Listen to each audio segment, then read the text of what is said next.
Okay, good evening. Welcome to the press conference following Latvia's 78-62 win over Portugal.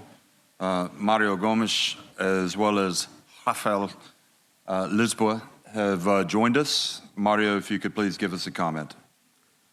Well, there's not a lot of things to say about the game. But before talking about the game, just a statement. We came with a specific goal to try to qualify for the second round, and one thing we know, we are going to fight until the last game, the last minute of the last game for that goal. So we are alive. About the game, we made a very bad first half, especially defending the ball. The offensive player with the ball, we play very bad defense on the ball. We allow some shots that in that moment we allow some shots, and we were squared and we didn't attack the ball. And all those shots, Latvia made it in that moment of the game, and that opened a difference that after playing away is very difficult to recover. Besides that, we made a lousy percentage of field shots on the first half. So at half time we had 40% from 2 points and 15% of 3 points. With these percentages, it's not possible to win at this level. Second half, we could change something, especially from the defense.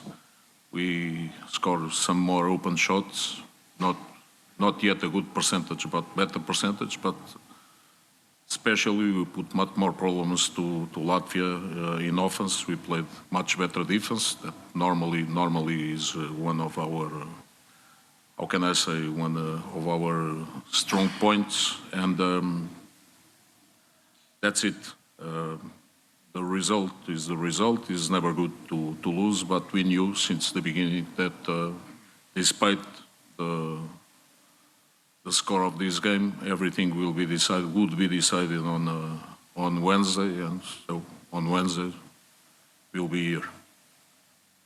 Okay, thank you very much, Mario. Rafa, can you give us a comment, please?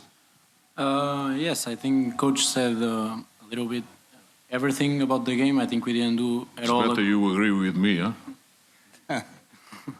We didn't do a good job on the first half defending, especially we let them gain confidence shooting the ball, and with these type of teams, with the players they have individually, if we let them shoot the ball, then they score the first, the second, and then the basket gets bigger and bigger, and it's tough to stop them. But then on the second half, we tried, we fought until the end. We had a good last quarter, and what we can say is that the Portugal team that played on the fourth quarter is a Portugal team that's going to play on the next game, because it's a do or die for us, and we're going to be there with all our effort, and we're going to play the best basketball possible. Okay, thank you very much, Mario. Do you have a question, anybody in English here in the second row? Good evening, Christian Zeland, sportsense.com. A question to Coach. Usually when Kristaps Porzingis is posting someone up, the opposing teams were sending help towards him to make him make decisions and be a decision maker. You left him on a one-on-one island with Nemias. Can you talk a bit about your reasoning to not send any help when KP was posting up? If I understood the question, first of all, Porzingis is a very good player. He's a great player. He's not someone else. Of course, we know him, and especially Nemias know him very well. What happened was that we told the players, and Rafa is a witness, that he shoots the ball well from three-point range. But you know, the players also see the stats, and they saw that he scored 0 for 13 on the first 3 games. So that was on their minds, and he scored all the open shots, and after the game changed completely. So I don't think we made a bad job on him, but allow in the beginning of the game 4 or 5 triples in a row from the same player hurts any team, and was what happened.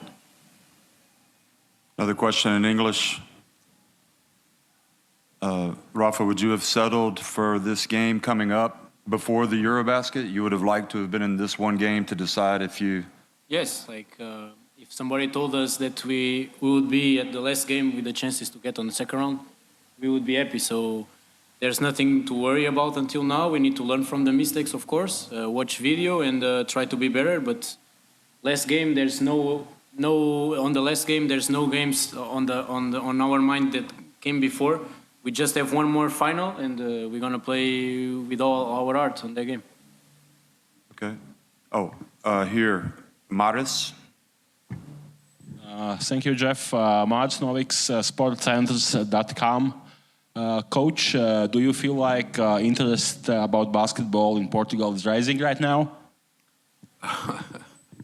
I would like to say yes, but I don't know. That I already answered that question several times since my stay here, and it's a good moment for us in Portugal because we qualified, the women team qualified, but to take something real for Portuguese basketball development, the work comes now. So what is done, but the work to make from this good moment something better in Portuguese development basketball, it's the work that we have to do from now on. Questions in Portuguese, right here. To your right. Professor, primeiro queria comentário em português sobre o jogo e depois as consequências é que isto pode ter para o jogo a seguir. Eu vou começar pelo fim. As consequências não são nenhumas. Independentemente do resultado do jogo de hoje, nós teríamos que ganhar, é a maneira como eu penso, teríamos que ganhar o jogo de quarta-feira. E, portanto, consequências a esse nível não vai ter nenhumas. Eu julgo que se tiver algumas consequências, espero que sejam positivas, que é nós percebermos o que é que mudou da primeira para a segunda parte, para sermos uma equipa na primeira parte e outra completamente diferente na segunda. Relativamente ao jogo, pronto, foi aquilo que eu já disse antes. Pronto, nós fizemos uma muito má primeira parte, especialmente a defender a bola. Defendemos muito mal o atacante com bola. Algumas vezes estávamos inclusivamente enquadrados e, como eu costumo dizer, não atacámos a bola, como eu costumo dizer, defendemos com os olhos. E com os olhos não se defende. E nessa altura a Letónia marcou todos os lançamentos. E, portanto, isso abriu uma diferença que depois é muito difícil jogar contra uma equipa que é mais forte do que nós, porque essa é outra questão que é bom ter. Eu sei que o ranking não joga, ninguém vai para dentro de campo com um cartaz a dizer qual é o ranking em que joga, mas o que é um facto é que nós jogamos fora contra uma equipa que é a número 9 do mundo e nós somos a 56. Portanto, isto não justifica o que justifica. Relativamente a um jogo não justifica nada, mas é uma realidade. E defendendo como nós defendemos na primeira parte, especialmente a bola, o atacante com bola, e fazendo as percentagens de lançamentos que fizemos na primeira parte, nós ao intervalo tínhamos 40% de 2 pontos e 15% de 3 pontos. A este nível não é possível ganhar jogos. E pronto, depois foi correr atrás do prejuízo, a equipa conseguiu reagir, mostrou capacidade de reação, mostrou insatisfação, mostrou disposição para ir à luta e melhorámos fundamentalmente na defesa. Marcámos mais uns tiros na primeira parte, se bem que não tínhamos feito as percentagens que temos que fazer para normalmente ganhar em competições destas, mas melhorámos alguma coisa, mas melhorámos fundamentalmente na defesa e a partir da defesa conseguimos gerar coisas no ataque também. E fundamentalmente mudar, como é que eu ia dizer, mudar a disposição mental da equipa. Que estar a ser castigado na defesa consecutivamente em todos os ataques com triplos atrás de triplos não mata, mas mói, como nós costumamos dizer. Não é? Na segunda parte nós conseguimos parar isso. Do you have another one? Go ahead. Rafael, o que é que Portugal vai ter que fazer agora com a... Portanto, Portugal teve agora 3 jogos muito difíceis com equipas muito acima no ranking. A Estónia é uma equipa mais ao nível de Portugal. O que é que Portugal vai ter que fazer para ganhar este jogo? primeira coisa é jantar. Jantar bem hoje. Essa é a primeira coisa. Sim, eu acho que olhar para o ranking nesta altura não importa, eles já mostraram e já fizeram jogos neste campeonato de muito bom nível, por isso vai ser um jogo complicado para eles e complicado para nós, por isso é isso, nós sabemos das armas deles, eles sabem das nossas e acho que vai ser um bom jogo e as duas equipas estão numa final, por isso vai haver se calhar algum nervosismo, alguma ansiedade de querer ganhar, mas eu acho que vai ser um bom jogo e nós vamos estar preparados para ganhar, de certeza. Okay, thank you very much, everybody. Thank you. Bye, good night. See you on Wednesday.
Luka Bonke and Kristaps Porzingis have joined us. Coach Luka Bonke of Latvia, could you please give us a comment?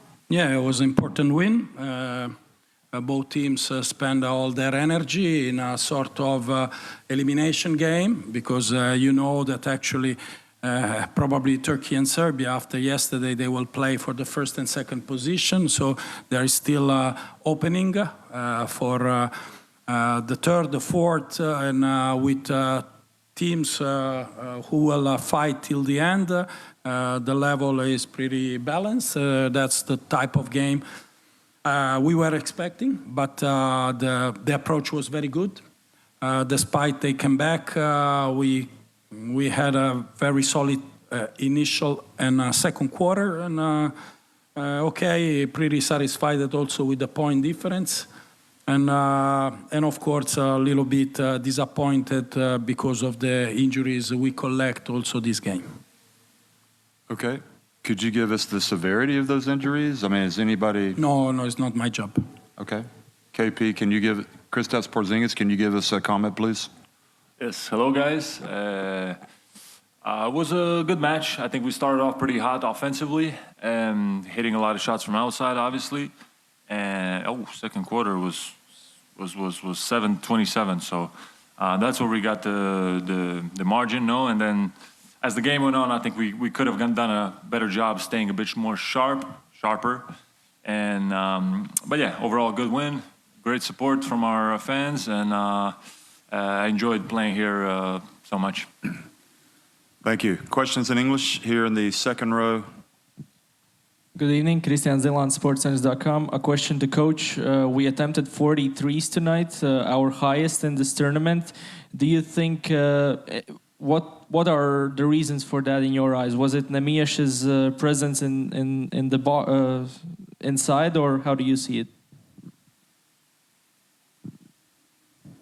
Well, I believe that now we already played the 5 preparation games.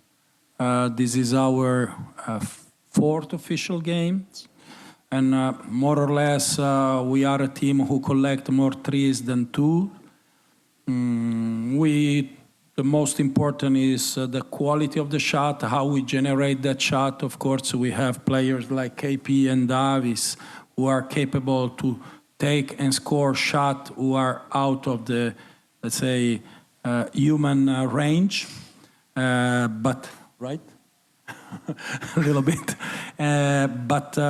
You know, this is more or less also connected with our game style and also the players' typology we have in a roster.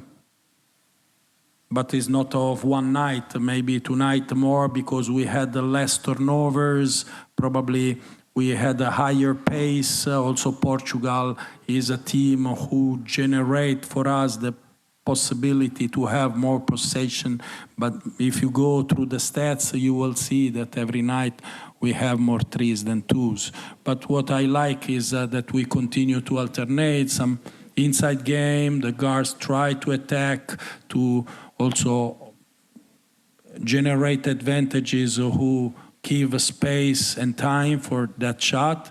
Most important is that to have a good chances to score. But I believe we found a good balance also with the inside game, with the cut, with the post-up. Offense was pretty efficient, despite, as KP just mentioned, some moment where we lost a little bit our flow. But generally, I think that we are finding our way. And those 4 games prove that we are in a certain type of direction, despite, unfortunately, injuries can limit the potential of the team.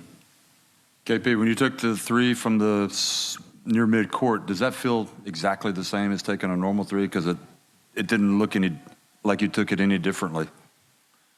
I don't know. Honestly, I'm kind of used to shooting a little bit some further out threes. No, I don't know. I just don't think about it. I'm just there. Oh, okay, boom. Yeah. You know, I'm in a good rhythm and just let it fly. Okay, more questions right here in the front row. Right here. I have a question for Kristaps.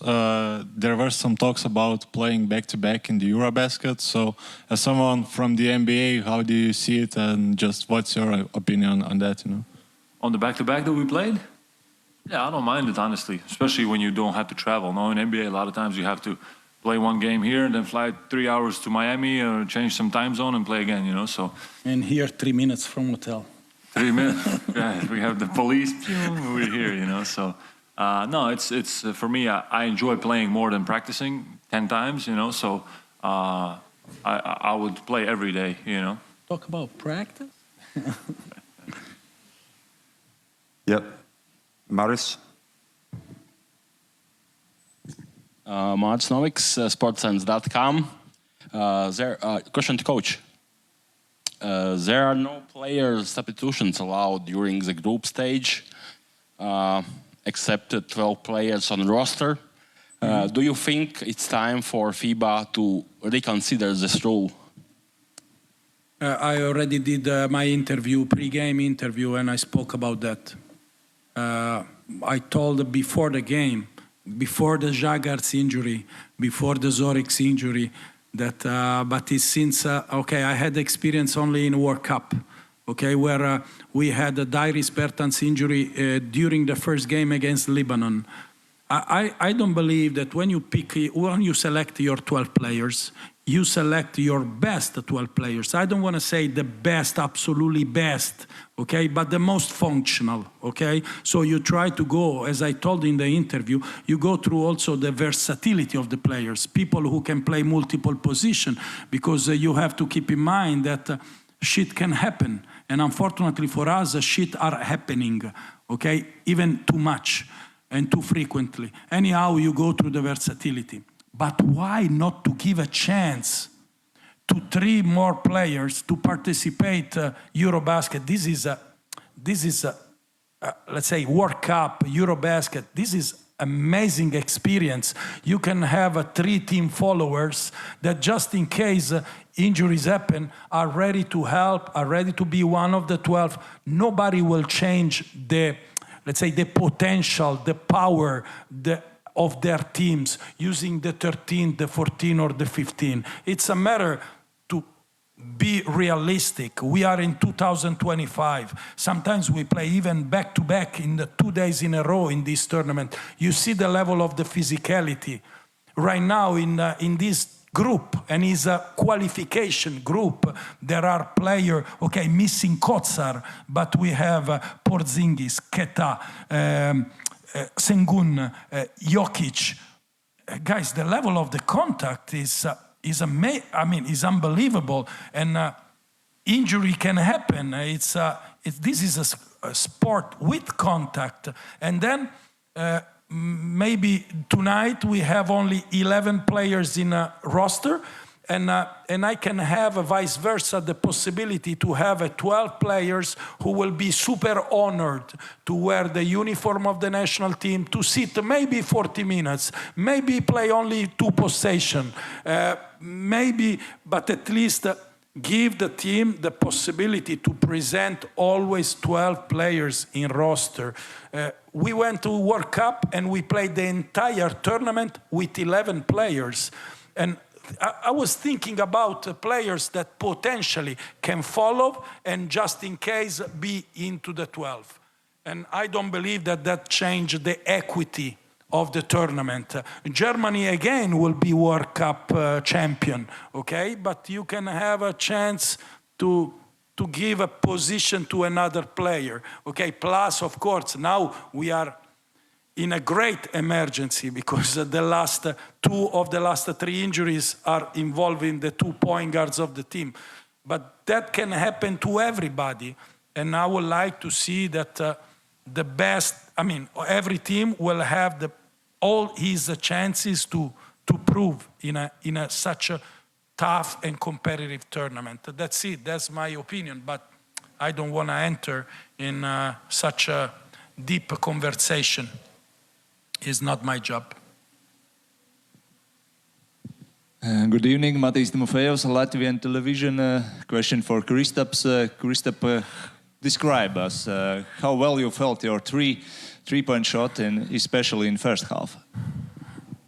I felt all right, honestly. It wasn't like I was perfect, but I could feel this morning my shot was getting a little bit better.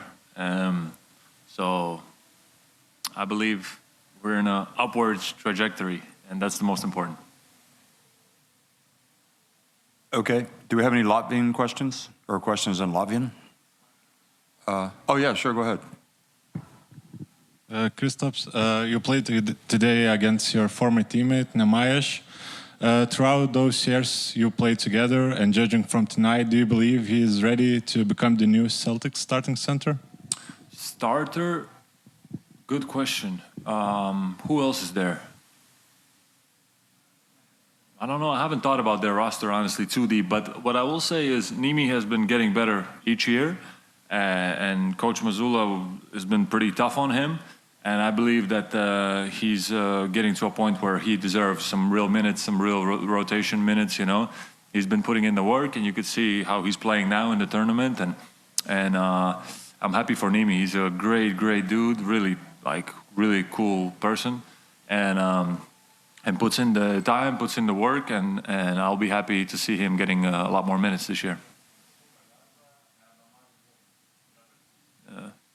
Well, it's not my job to be the rotation, guy, but Nimi for sure deserves some minutes.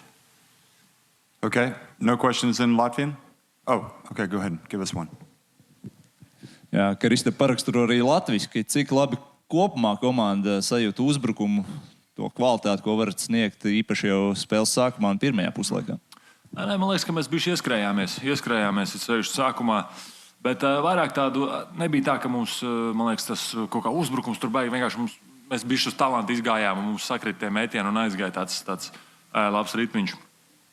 Bet pēc tam mēs varējām labāk, ja, un vienmēr vajag kaut ko, ko mēs varam tur uzlabot. Ja, tā kā kopumā priecīgs par rezultātu. Svarīga spēle bija jāuzvar obligāti, ja, un bija forši, kad mēs visu to spēli bijām tādā komfortablā vadībā. Ja, un, jā, cerams, ka tā trajektorija mums tā arī turpināsies uz augšu.